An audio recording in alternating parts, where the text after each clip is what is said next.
Hello, Nesco Nation, and welcome to another episode of Higher Side Chats.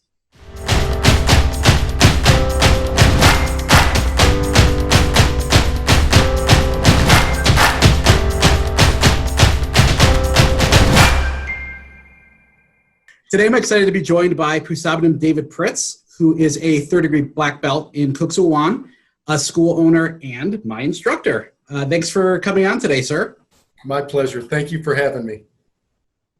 So we're here today to talk about the health and wellness benefits of practicing a martial art, and also want to get into your personal journey with Kuk Sool Won. So before we get into any of that, can you give our viewers and listeners kind of an overview of what Kuk Sool is? Sure. Kuk Sool Won is the traditional martial art of Korea. And what traditional martial art means, that it really wants to maintain the heritage and the legacy of the martial arts of South Korea and North Korea.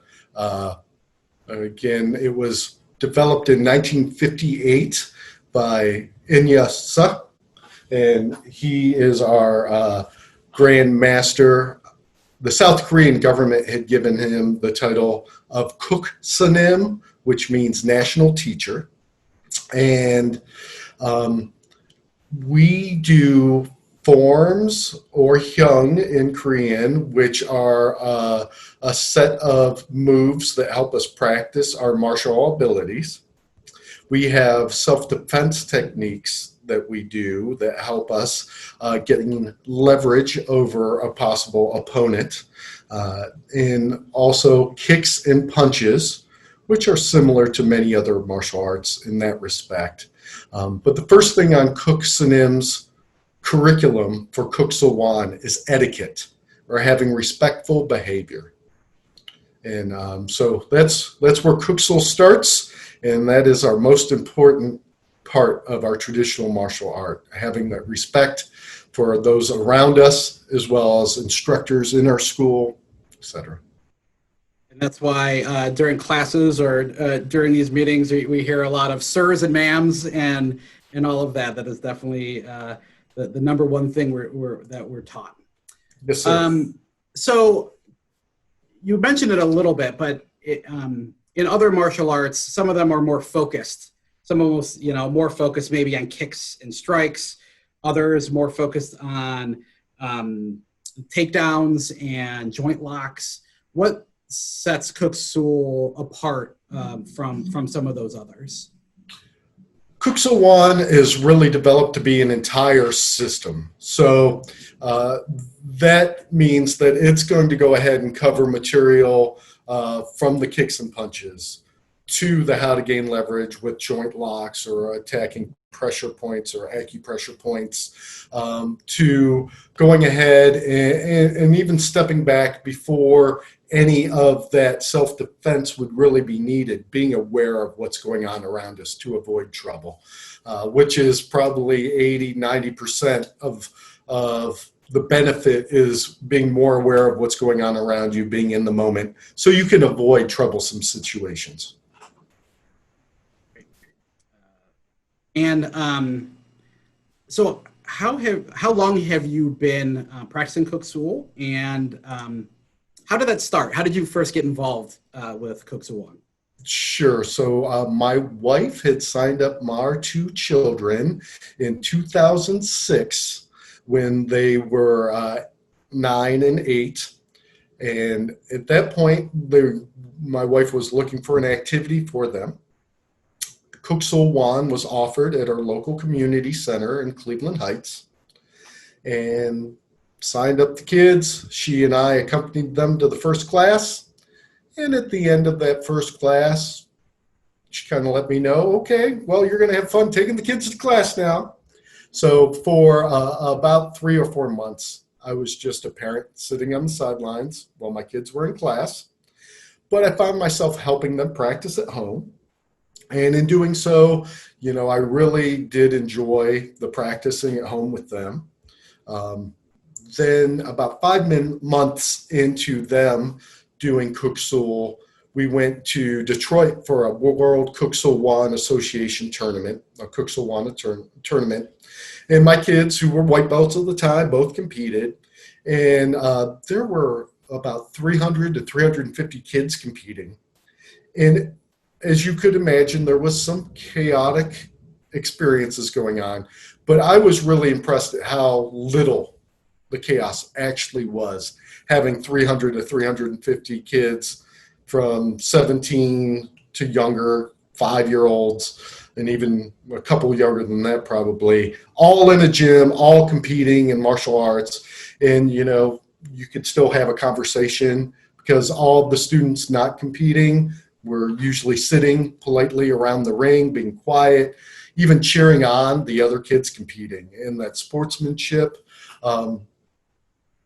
And that really was the moment I decided I'd want to go ahead and join too, and I'd be enrolling in class with the kids. That sounds pretty familiar. I mean, I started pretty much the same way, taking my my oldest son to his class, and same thing, practicing at home. And I remember one day you and I were talking, and I joked, I'm like, oh, I pretty much know this first form already just from practicing at home. And you said, well, you ever thought about coming to a class yourself? And I've been hooked ever since. So that's I'm sure that is not a unique experience among the adults who start.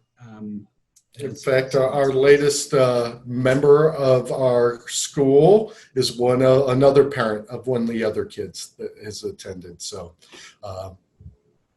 it does seem like that is the likely way to get adults in.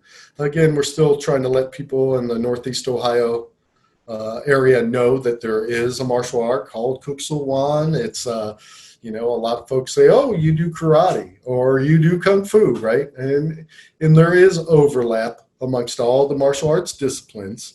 However, this one's specific to Korea and is, again, stewarding the heritage of the Korean martial arts. And we learn Korean terminology, not only for the kicks and punches, but how to say hello and the names of our body parts and the names of the acupressure points that we leverage with. So it's kind of beyond just the kick punch in that we are also learning that culture. So what keeps you motivated? I mean, you've been doing this for quite a while now. So what keeps you motivated, both in your own practice, but also as a school owner, and you know, I mean, you're the small business owner. So what keeps you motivated in continuing? Absolutely. So before I got off the couch, so to speak, or the sidelines, and started actively enrolling myself in the class, I was pushing about 200 pounds, and I still am 5'5", so that's a lot of weight on a small frame. And as I got into doing Kuk Sool, I didn't really change any other behavior than going to class and practicing a few hours outside of class. And I found that weight really coming off pretty quick. So about 3 months in, I had already lost 10 or 15 pounds. And at that point, my body just felt so much better. It relieved a lot of pressure on my back, and I had recurring back pain. And through going ahead and participating in class, I really was able to start shedding that extra weight. And that's kind of my body got addicted to the motions in the practice of Kuk Sool.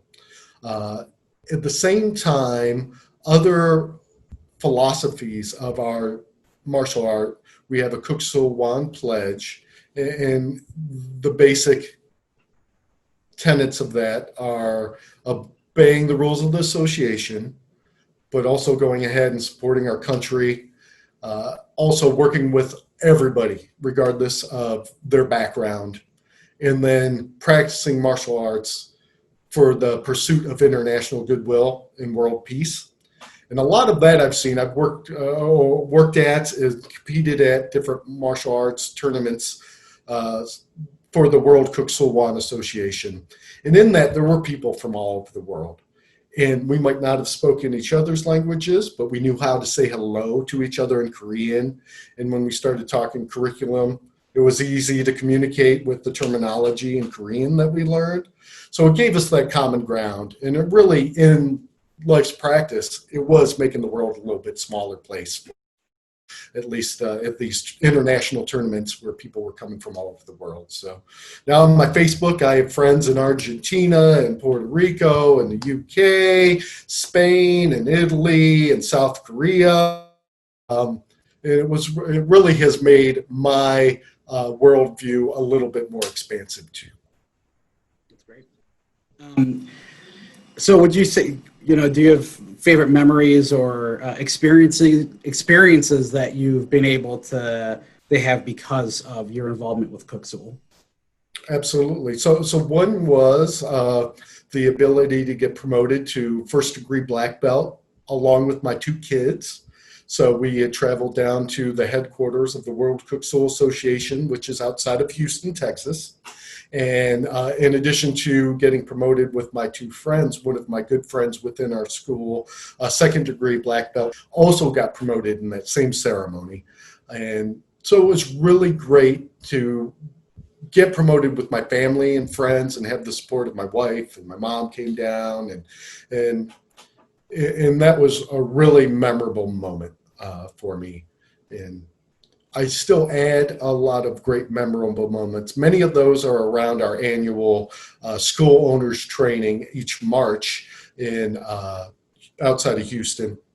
And with that, all of the school owners across Canada and the United States, and then periodically folks from different countries will join us too. And we do 3 days of continuing education program. It ensures that all the school owners are teaching the curriculum the same way, ensuring that we're still practicing hard and improving our skills every year.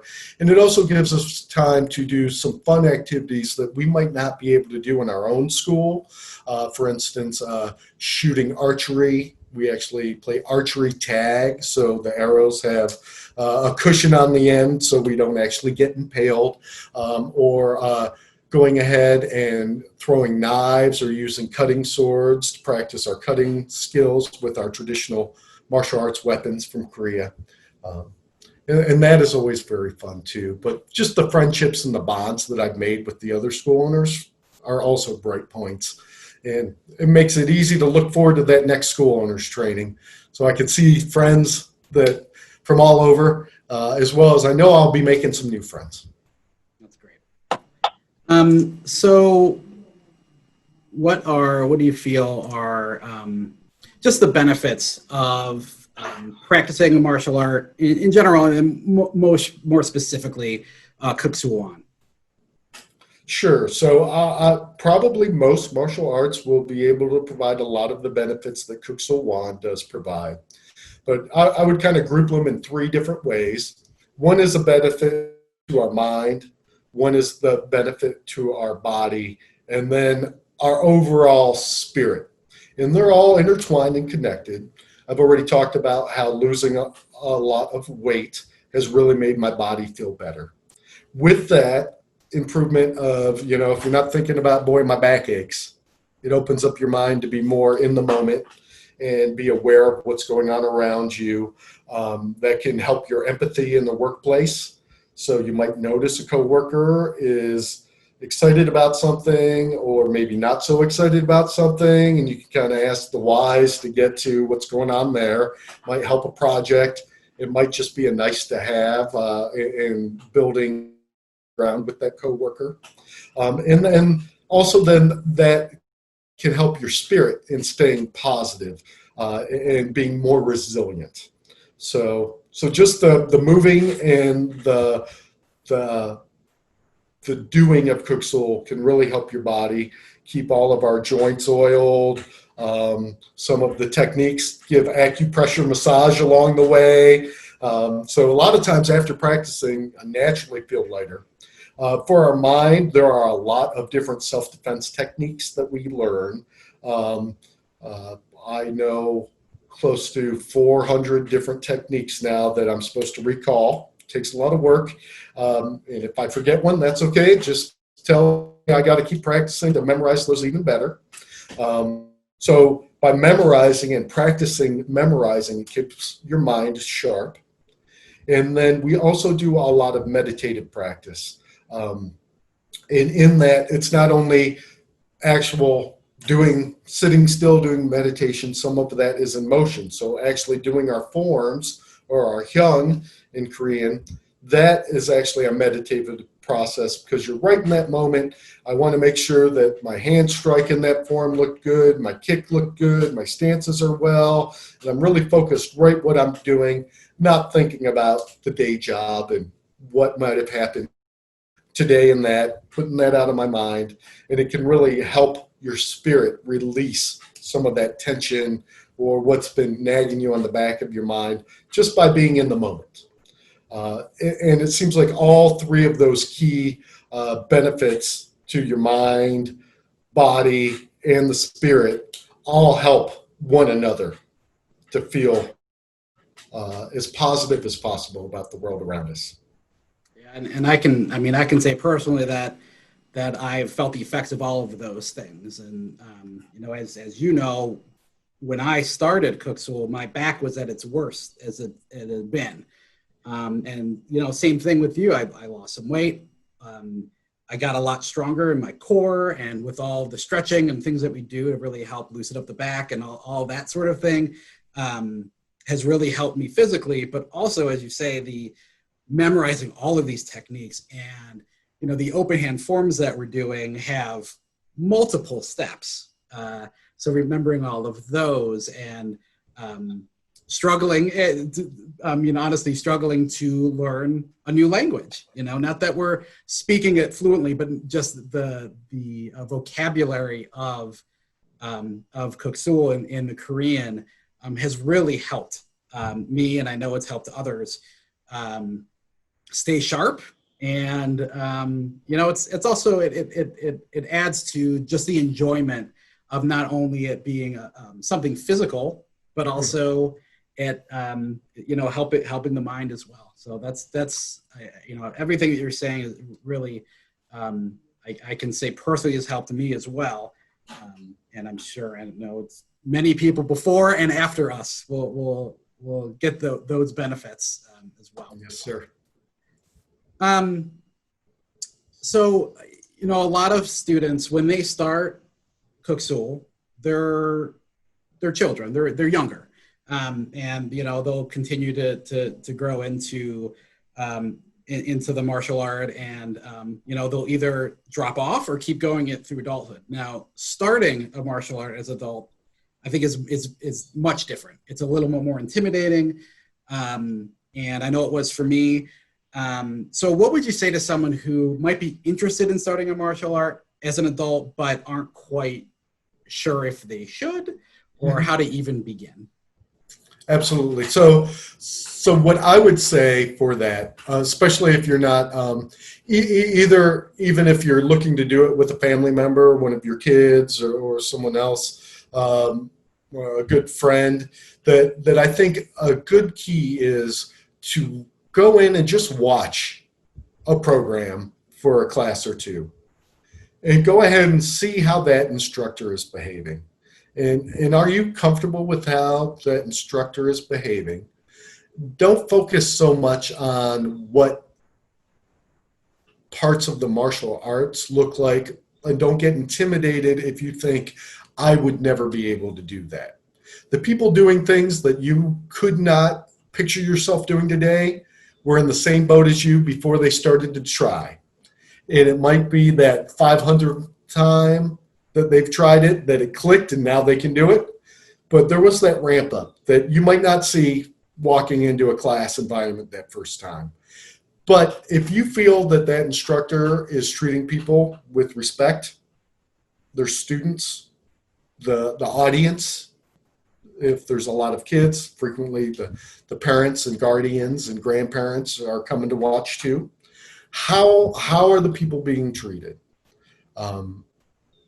How is the safety? Blends into that, but very important. They might be treated with respect, but if people have to go off the mat because their arm's hurting after something, that might be a concern. Again, a lot of the framework around Kuk Sool Won is some degree self-defense against aging as much as any one situation where you need to actually use kicks, punches, techniques.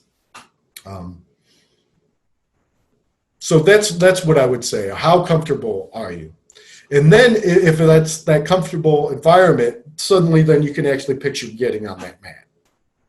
And once you get on the mat, you're going to know how much it really still resonates within you. That, yeah, this is something I'd like to do. You know, you might give it 1 or 2 classes, and then if you still have a high level of not being comfortable, maybe that's not the right school for you. Maybe martial arts isn't the thing for you. There's certainly nothing wrong with doing jazzercise. You can still be in the moment and still get a good workout, kind of sweat it out, so to speak. But if you are interested in other cultures and learning that piece, you're going to get a little bit of that in almost all the martial arts. Traditional martial arts will have that at a much higher level, though, too. So it's finding what's right for you. You know, you might have been a wrestler when you were a kid, and maybe that's what you like. And you don't want to really build on anything but get back to being kind of in that wrestling environment. Well, there's martial arts for you for that. If you're, or I want to learn about the world around me a little bit more in depth, maybe that traditional martial arts more for you. Absolutely. I mean, if you would have told me a couple of years ago that I'd be learning how to do spin kicks, and I mean, they ain't pretty, but I'm able to do them, I would have thought you were crazy, but here we are. They're getting more pretty every time you spin. Thank you so much. I understand that you have a demonstration you want to show us today. Do you want to kind of key up what it is you're gonna show us, and then Sure. So I'm just going to go slow through our white belt form, which is fairly long, but it is designed not only to practice the martial movements within it. It's also, you know, keep that focus and just have your mind, you know, not worry about how I'm looking on camera when I'm doing it in a minute from now, but being in the moment and really thinking about all the movements I am making. In addition to that, it is designed to go ahead and help oil all of the joints, move all of our body parts throughout this one form. And it really sets a nice foundation that is built upon by other open hand forms or hyung in our curriculum. And before I show that off, a lot of other benefit to our body and spirit and our mind is being in a meditative state. So when you open up, there's a number of textbooks for Kuk Sool Won. When you open up textbook 1, the first thing it's talking about is the etiquette and the respectful behavior and what those expectations are. Not only in the practice hall or the dojang, but carry that through your life in general. It's not something we only do on the mat. It's stuff that we start to take on outside of that. And then the second piece is a meditative series of moves where we really focus on our breathing. Again, that is really belly breathing, you might have heard it called. So we're really breathing in through our nose, filling up our belly or our abdomen, not just top of our chest, and then breathing out through our mouth, and really releasing all of that air. And what that does is it really makes our diaphragm expand and contract our torso, and it really massages our organs. It really makes sure our body's fully oxygenated. And then the third thing is our body conditioning exercises. In the curriculum, it's called Mompo Ki. And sir, as you mentioned, you had backaches. A lot of our exercises, there's 33 specific exercises that Kuk Sool, or our national teacher, put together for us. Many of those are geared towards strengthening our back, but it's also oiling the joints through that. So after all of that, you start to get into kicks, punches, techniques, and our forms. Again, our form echoes that Mompo Ki, that body conditioning. It also echoes our meditative state, and it starts and finishes with bowing, which is framed around that etiquette. So what I'll show you kind of encapsulates a lot of what we do. Certainly, it scratches the surface, but it does go ahead and have bits and pieces of the broad range of things that we end up learning and developing by practicing Kuk Sool Won. Sounds good. Ki Cho Hyung, sir. Kuk Sool.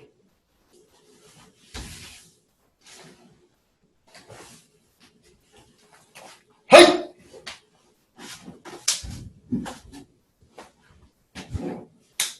Hey! Hey!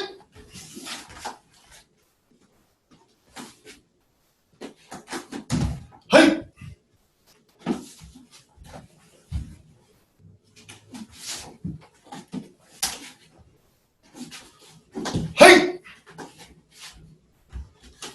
Hey!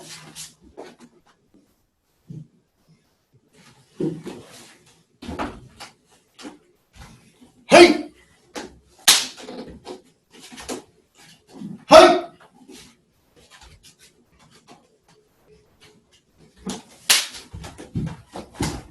Hey! Hey! Kuk Sool. All right, thank you so much. Now we're at the end of our podcast for today. Nesco Nation, if you have any topics that you'd like to cover in the future, please email us at highersidechats@nescoresource.com. Also, as something that's brand new, is the audio version of Higherside Chats is now available on many popular podcast apps, including Apple, Google, Spotify, Overcast, Stitcher.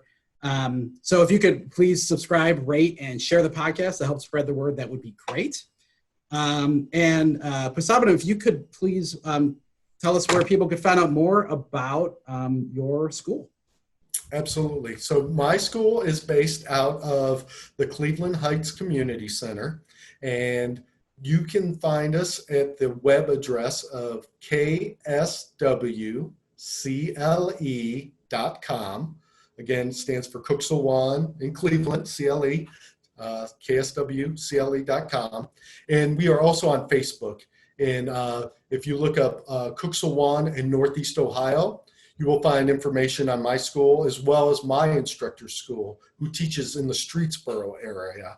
And Pyong Kwanjin and Bob Williams is in the Streetsboro area. And if you are interested in learning more about Kuk Sool Won, he is also a wonderful resource. And if you live closer to Streetsboro than Cleveland Heights, then that would be the way to go. You can feel free to contact me through that Facebook page, and I'll make sure you have all the information that you need. Or there is forms on the bottom of every page in our kswcle.com website where you can email me, and I can follow up with y'all too. And since we've got part of Nesco Nation all over the country, if anyone is interested in learning more about Kuk Sool, maybe in your area, kuksoolwon.com is the best place to go. That's KUKSOOLWON.com. Again, Prasad and David, thank you so much for joining us today. We really appreciate the time, and thanks so much.